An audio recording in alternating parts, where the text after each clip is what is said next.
Translation. O Chandramukha, please give me 10,000 Gandharvas. Let them sing as I dance, and then I will be greatly happy. Purport by Srila Prabhupada. The Gandharvas, who are residents of Gandharva Loka, are celebrated as celestial singers. Whenever singing is needed in the celestial planets, the Gandharvas are invited to sing. The Gandharvas can sing continuously for days, and therefore Vakeshwara Pandit wanted to dance as they sang. Translation. Chandramukha, please give me 10,000 Gandharvas. Let them sing as I dance, and then I will be greatly happy. Om Jnana Timarandasya Jnanam Jnana Shalakaya Chakshurun Militan Jena Tasmai Shri Guruve Namaha. Shri Chaitanya Manobhistam Stapitam Jena Bhutale Swayam Rupa Kadamayam Dadati Swapadantikam. Nama Om Vishnu Padaya Krishna Prastaya Bhutale Srimati Bhakti Vedanta Swami Nityanamine. Namaste Saraswati Devi Gauravani Pracharine Nirvisesa Sunyavadi Paschachadi Satarine. Jai Shri Krishna Chaitanya Prabhu Nityananda Shri Advaita Garada Shivasadi Gaura Bhakta Vrindam. Hare Krishna Krishna Krishna Hare Hare, Hare Rama Rama Rama Hare Hare. Mukam Karoti Vachalam Pangalangayat Kirichat Kripatamaham Mandeshi Guru Dinatarinam. So I take the blessings of senior devotees here. I can say a few words. I don't particularly feel qualified to sit on this elevated seat of Vyasadeva, but somehow or another they always ask me to speak. I'm not sure why. So here we are studying one of the branches of Sri Chaitanya Mahaprabhu. I believe it's the 5th branch. So up to now we've been described Nityananda's branch, Advaita's branch, and now we come to Vakeshwara Pandit's branch. So Vakeshwara Pandit is famously known for his dancing. Dancing is a very, very important aspect in Krishna consciousness.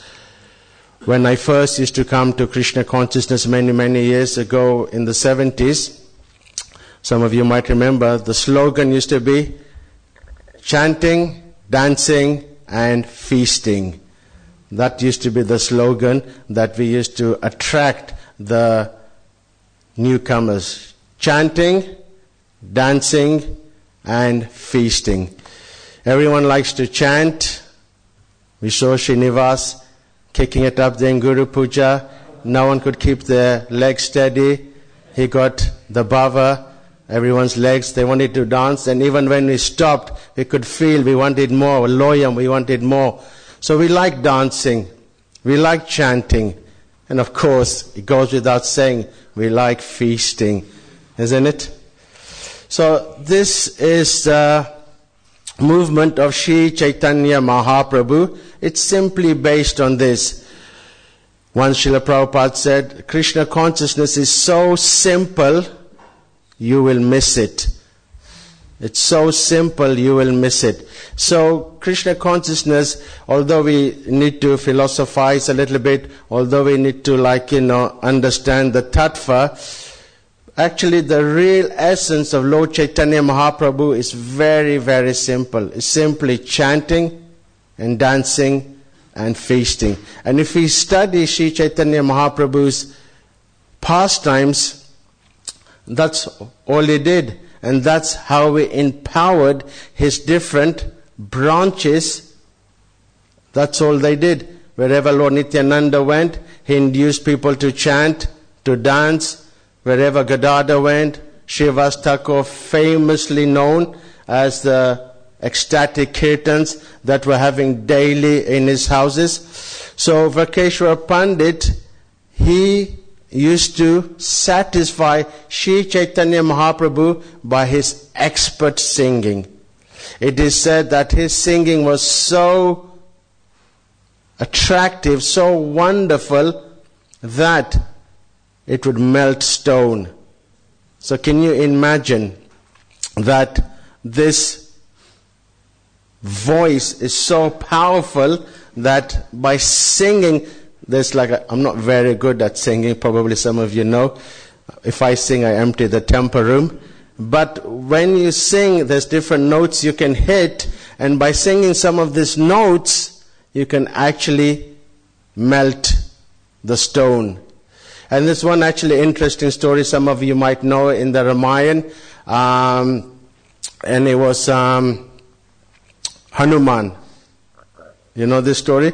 Hanuman, he was quite a mischievous little monkey, and then his mother had just finished building a very, very nice house. So the general tradition is when you finish building a house, then you do a Graha Pravesh. Graha Pravesh is where you invite Vishnu Bhagwan and you stapana and you make that his home. Although we live in it, our griha, our actual house, belongs to Lord Vishnu or Krishna. So then there's a ceremony where devotees are invited. And part of the ceremony is you invite the devotees. So then Narada Muni, he was passing by, and Hanuman wanted Shishirada Gokulananda ki, Sitaram Lakshman Hanuman, Shishigonita ki. So Hanuman, he wanted the great sage Narada Muni to come and bless his house.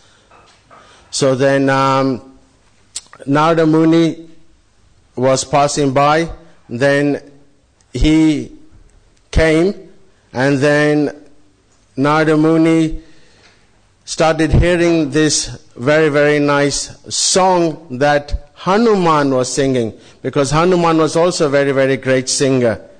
So then as he was flying, Narada Muni, he heard this very, very nice, attractive, Gandharvikal-like voice, and that was Hanuman singing. So then Hanuman saw Narada Muni come near his house, and then he was singing the glories of Lord Ram. He was chanting how Lord Ramachandra rescued Sita, and Narada Muni was very, very attracted by this. And then he sat down over there. And then Narada Muni took his veena off and he placed it on the stone. And he was listening to Hanuman singing. And then when Hanuman noticed that Narada Muni had placed his veena on the stone, then he started to hit the notes with this special singing, that he was singing so beautiful about Ram and Sita, that the voice that was coming out of Hanuman started to melt the stone. Can you imagine that? Hanuman was singing so nicely the glories of Lord Ram and Sita Devi. His singing started melting the stone. But Narada Muni was completely absorbed in this.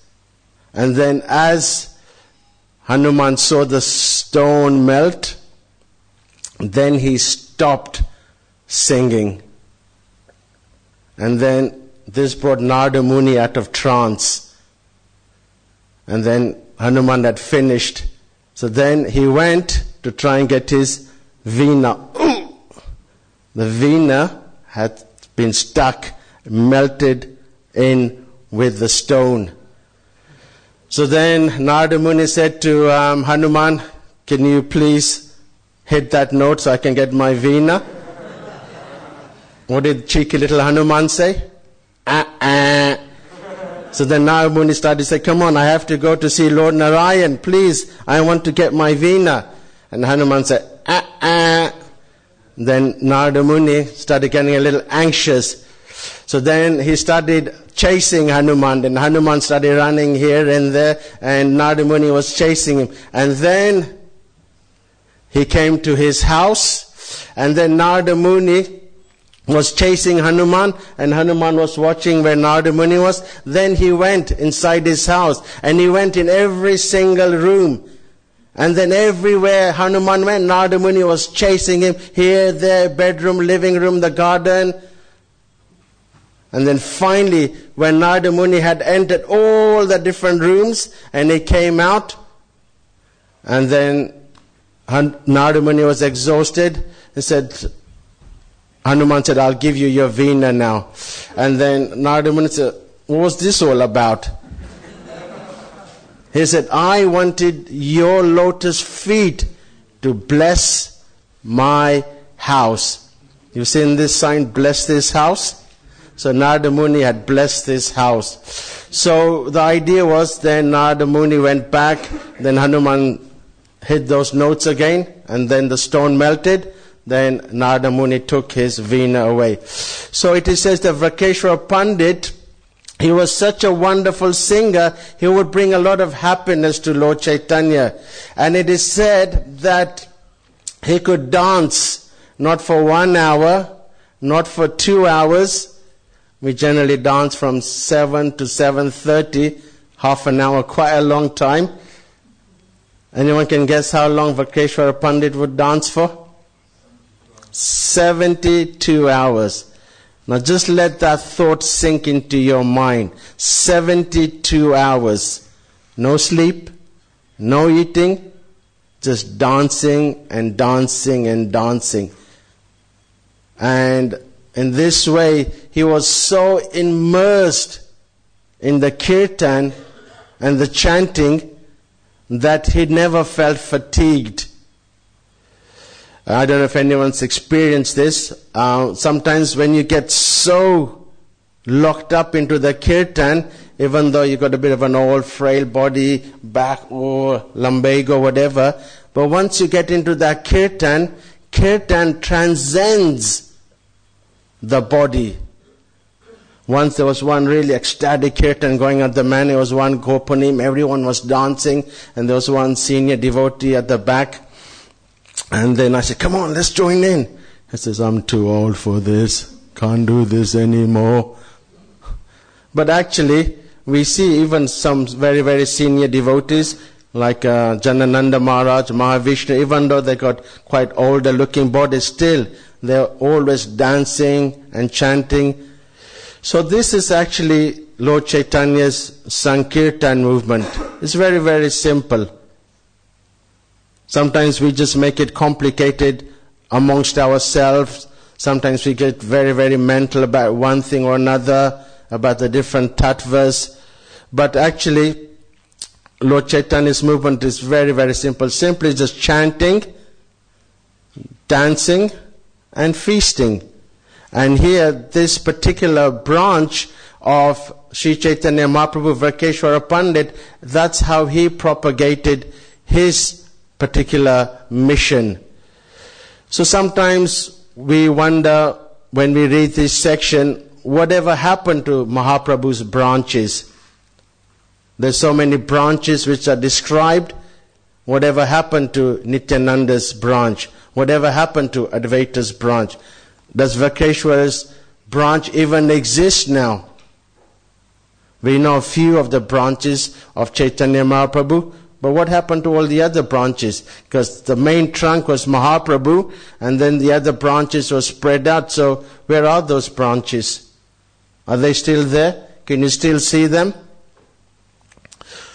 Well, there's two different kinds of reasons, explanations rather. One is that some of these branches that Mahaprabhu gave mercy to the devotees, they didn't always propagate. The mercy was given to them. But as we know, there's two types of devotees. What are they? Yep.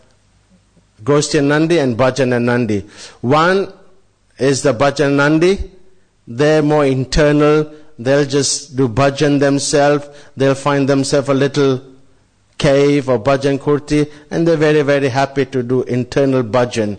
They don't want any disturbance from anyone. So it is explained that some of those branches of Chaitanya Mahaprabhu had that mood.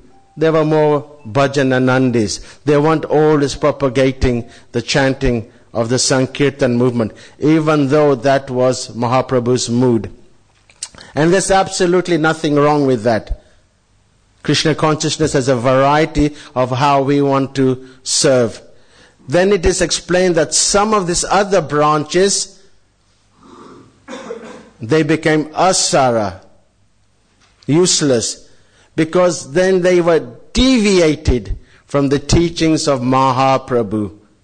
And those branches, it is said, they dried up. So sometimes you see in a tree, some branches, they dry up. So some of the branches which I explained, they actually dried up. And the prime example is Advaita Acharya's branch. So there were two in actually his branch, and one of them, they deviated, and their branch was cut off. And Mahaprabhu, it is explained, he didn't shower any more mercy upon that particular branch. So then there were some others that still carried on, and then they preached. And it's explained that when they preached, they never always had what we kind of see as an organized way of propagating. It is said that even Rupa Goswami, Sanatan Goswami, they didn't even go door to door. They just did their bhajan. Anyone who came in contact, anyone who knew about the glories, they would come. He would then preach to them, make them disciples. So in that way, the Krishna consciousness movement spread. Once I remember in the 80s, we were traveling somewhere in Mayapur, quite far away somewhere, and then we're visiting different holy places. So normally you go to all the normal holy places, Mamagachi, Nashingapale, Yoga Pit, Bhaktisiddhanta. So this parikram, we decided to go somewhere a little bit off-beaten track. So we went to this one really quiet village, and there was this little sweet kirtan that was going on. So that was really, really nice. So we sat there for a little while. Then as we were leaving, the person, he came and gave us a little prasadam. And then we asked them, oh, this is a very nice kirtan. How long have you been chanting for? And then he says, well, what happened was that many, many years ago, Nityananda Prabhu, he came to our village and he instructed us about Krishna consciousness, and he told us to chant. So then we started chanting. So he said, you chant, then I'll come back and I'll join your kirtan. And since then, we've been chanting. So can you imagine? So sometimes we don't know they're out there, the branches of Chaitanya Mahaprabhu. So this is like Nityananda. He went over there. He told them, he was there for a little while. He said, you carry on chanting, I'll be back, don't worry. And they carried on waiting, and the kirtan just carried on, and up to now, that kirtan is still going on. So that's the way the branches sometimes are there. Then it's explained that over a period of certain time, some of these branches, as we know the history of the Gaudiya Vaishnavas, that they started kind of drying up a little bit. And then we know that sometimes the so-called followers of the Gaudiya, they completely twisted, changed things around. And it is said that no respectable person would even connect themselves to Chaitanya Mahaprabhu's mission, because people had changed it and twisted. And it was not until Srila Bhaktivinoda Thakur, he came and he started to bring the actual teachings of Sri Chaitanya Mahaprabhu. And it is explained that when Bhaktivinoda Thakur was trying to find a Chaitanya Charitamrita, he couldn't even find one. That's how obsolete Mahaprabhu's movement had become, that he couldn't even find a Chaitanya Charitamrita. Here we can find one, here in the library, here and there. So imagine, Mahaprabhu only a few hundred years ago, he came, he couldn't find his main book. So in this way, slowly, Bhaktivinoda revived. Then through his own son, Srila Bhaktisiddhanta, Then as we know, then his famous disciple, Srila A.C. Bhaktivedanta Swami Prabhupada, and it is explained that he formed the ISKCON branch, and that is also considered one of the branches of Chaitanya tree. Earlier on in the Chaitanya Charitamrita it explains that. So when Srila Prabhupada established the ISKCON movement, he wrote there certain purposes of ISKCON at the beginning in 1966, and one of the purpose of ISKCON was chanting, to teach and to come together and perform this Sankirtan movement. So there are six, isn't it, right? 7 purposes, and one of them was that we should come together and chant this Sankirtan chanting. So Mahaprabhu himself, in his teachings, he left the Shikshastikam prayers, and there he has said that this Sankirtan movement is the prime benediction for all humanity at large. So we know that the humanity at the moment is in ignorance, it is suffering, but if they come in contact with this Sankirtan movement, then there's a chance of saving them. So when I was traveling, and we had this Harinam with the Harinam Ruchi, and we were traveling, and we had this Harinam on New Year's Eve, and the kirtan was going, and everyone was joining in. It was one of the most ecstatic kirtans, and there was hundreds and thousands of people, and this kirtan, everyone was dancing and chanting, and then I was distributing a few leaflets, and this one person came up to me and said, "Why are these people so happy? What is it about them? Why are they dancing like that?" Then I explained that we chant this special mantra, Hare Krishna, Krishna Krishna, Hare Hare, Hare Ram, Ram Ram, Hare Hare. By chanting this mantra, we come together, and then by chanting, everyone becomes happy. And the devotees are happy, the non-devotees are happy, the curious people was happy.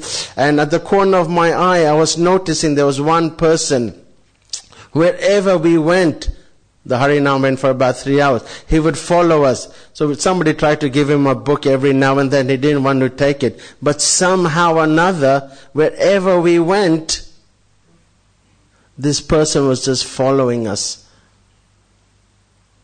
So he was attracted to the Sankirtan movement. And another time, we were doing Harinam in Oxford Street, and the kirtan was going, and I was on the other side of the street. And I was distributing a few leaflets. I think it was Gopani festival. And I heard these 2 ladies nattering and chatting away. And these ladies, I overheard them say, "I don't know what it is about those people, but they always seem to be very happy. And I would do anything to be happy just like them." So when we immerse ourselves in this Sankirtan movement, then we can see it has an infectious effect on other people.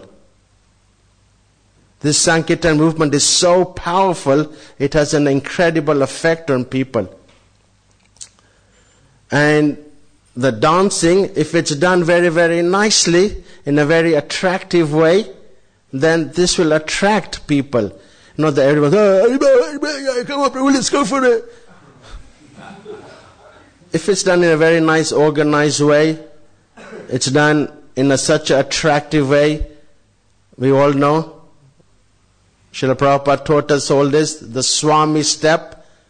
If you all sway in one way, then step in another way, all wearing nice, colorful saris, tilak, devotional clothes. And if you go down there, the streets, as Chaitanya Mahaprabhu was going, as Nityananda Prabhu was going, in Navadvip, Vivakeshwar Pandit, dancing. You can imagine the joy of the residents of Navadvip. So happy to see this. So we can duplicate this same situation, that if we take this essence of Sri Chaitanya Mahaprabhu and we go out there and give it to others, not only you will get the others to join and be happy, but you will also find this Anandam Buddhi Vadanam. And I can tell you, hands flat, I'm not allowed to lie on here, that some of my best moments in Krishna consciousness was when I was out there on Harinam. And this particular one really comes to mind. And we were traveling with Indradumna Maharaj. And we were traveling to Croatia, we were going everywhere, Venice, and then we came upon Sarajevo. So then this devotee, of course with hindsight you can, look back and, make kind of comments, but we went, it was Friday afternoon, there's about 150 devotees. And we went down the main drag where all the Muslims were. He didn't tell us. Friday was like their Ramadan, they were all doing their prayers and everything like this. But we went on this kirtan, and for half an hour, everybody was so happy, so blissful, chanting.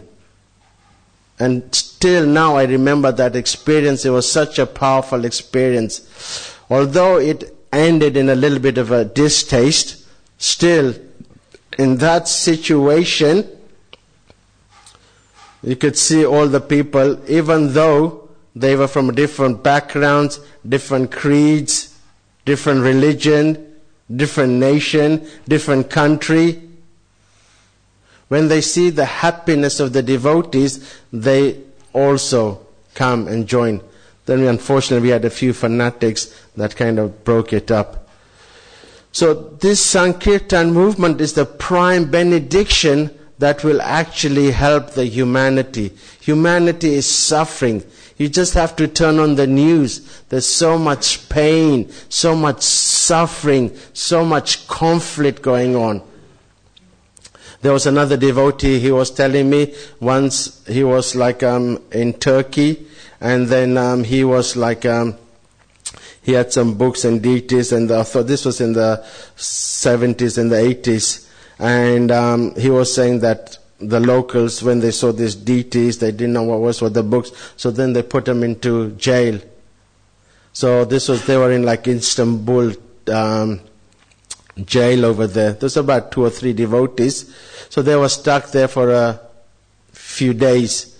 So the first day they were a little bit quiet. They didn't do anything. And the next day they were getting a little bit twitchy. Devotees get a bit twitchy. So then they just started chanting a little bit. Hare Krishna, Krishna Krishna, Hare Hare, Hare Rama, Rama Rama, Hare Hare. So they just chanted. And the other kind of inmates were all looking, wondering what it was, what's going on over here.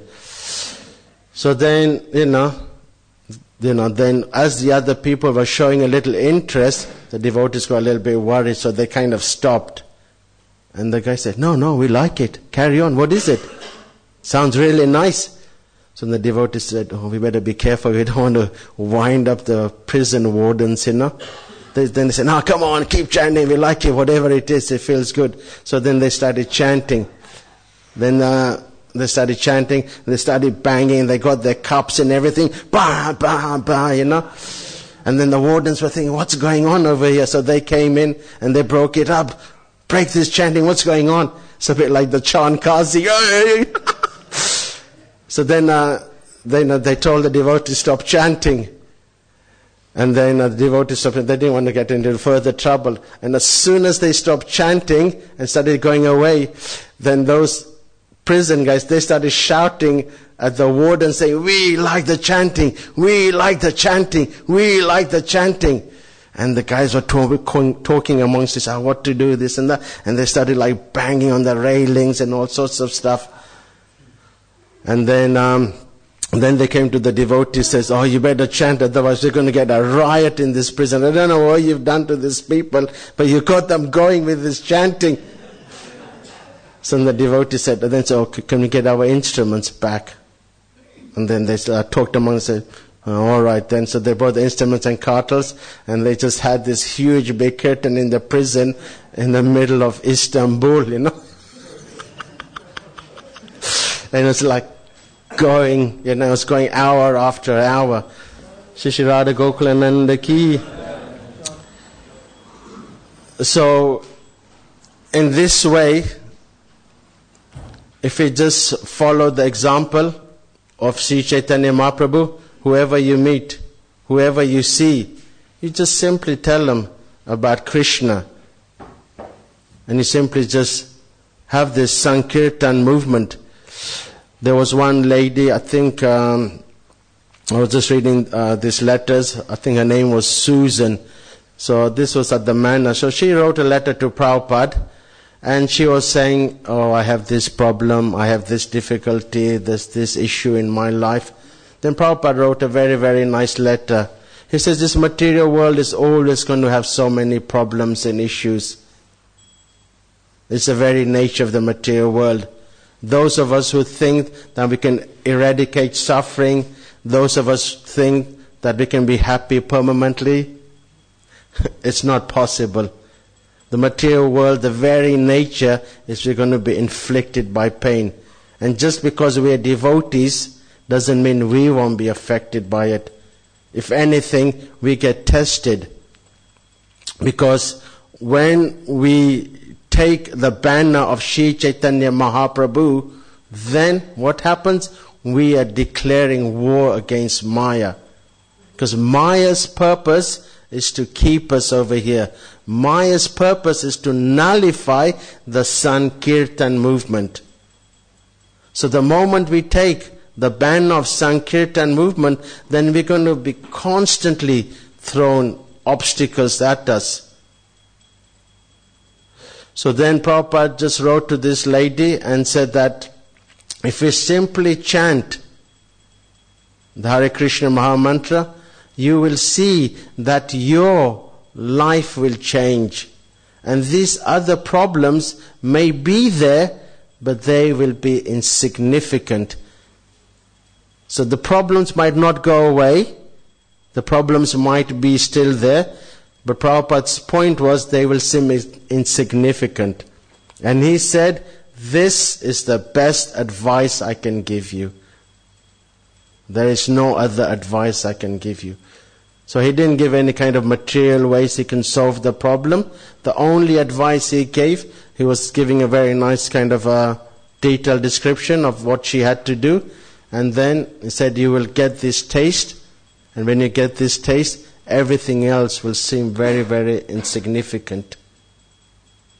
And sometimes, it happens in devotional service when we perform service day after day. Then sometimes when we, wonder why hairs aren't standing on end, why tears are not flowing. At the beginning, when we first come to Krishna consciousness, we get that buzz, isn't it? Do you remember the first time you put that date halava on your mouth, your taste buds exploded? Do you remember the first time you walked into a kirtan and you thought, wow? I remember the first time I went on the altar and touched Gaunitai's spiritual body. I just felt stunned. And for days on end, I couldn't stop thinking about Gaunitai's form. Now, just doesn't have that same experience. So at the beginning, when we first come to Krishna consciousness, Krishna gives us these little bits of taste. When you touch the transcendental body of the deities, when you take prasadam, when you association of the devotees, you get this spiritual bliss. But then afterwards, you have to work to get the rest. We have to be qualified to get the rest. Just like you get a little taste, isn't it? When you go shopping, they give you a little taste of this, that, and then hopefully they'll entice you in. Come on, I know you guys have done it. So this is how it's done. When you want to attract, you just give them a little taste like this, and they get enticed like that. And then when we perform this, then you will find the purification within your heart. Sometimes we see how these karmis, they're so dedicated to their work, to their studies, to their whatever they want to do. And they set a certain goal and they'll go for it. And they won't let anything distract them. So in the same way, we have to also imbibe this Krishna consciousness. And then by seeing obstacles, by having doubts, by seeing things that make us, a bit mental, because sometimes, as there's many branches here within the movement of our society, there's many philosophies. Someone is preaching this is important, someone is preaching that is important. Once I counted with a devotee, there's 20 different kinds of philosophies that infiltrate our ISKCON. 20 different types of sub-movements within our ISKCON, or even slightly in the greater. So these things, it's a material world. What can we do about it? In some ways there's nothing. We can't do anything about it. But within ourselves, it is up to us. If the change takes place within our heart, then it can change somebody else. Just like once Srila Prabhupada, he was on a plane, he was sitting there, and he just chatted this one person, and then just seemingly just ordinary chat. Then Prabhupada was talking about simple living, high thinking, and that's it. Then this person never met Prabhupada, never met the devotees. Then many years later, he was on a plane, then he met another devotee. Then he recognized this devotee. He had never seen a devotee after he met Prabhupada. And then he met another devotee in the plane, and he recognized the saffron clothes and things like that. And then started talking and chatting. And then it turned out that this person, who Prabhupada originally met, who was now talking with a devotee, owned a 10,000-acre farm in Australia. And because of the little initial talk he had with Prabhupada, and then he met with this devotee again, then he wanted to sell or give the devotees at a good rate the farm. So that's how it works. Prabhupada met this person, his purity affected this person in one way or another, and then later on the fruits was reaped later on. Sometimes we hear this kind of thing, so many books are going out, but where's the results? We don't see devotees coming, this or that. They might not happen straight away. We have to be very patient. Prabhupada called them like time bombs. And then at the right moment, at the right place, at the right situation, it'll take effect. And I can tell you so many stories about how Prabhupada's books, just at the right place, at the right time, has affected somebody. They had it at one point, they chucked it away, they weren't interested in it, but later on, as they went through different things in life, got kicked around, lost their job, got the sack, maybe got a divorce or whatever, and the book was just collecting dust, and then they just picked it up at the right time, and they just read it. And then it affected that person. So in this way, we should never lose heart. We should always be utsahan. You know what utsahan is? Enthusiastic. That's what devotional service is about. Utsahan. We have to be very, very enthusiastic.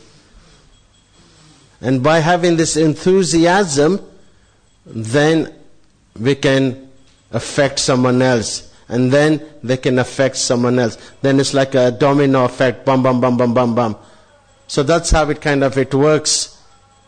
So if we have this utsahan, then we can easily just spread this Krishna consciousness. Because it's predicted by Mahaprabhu, in every town and village this chanting will be done.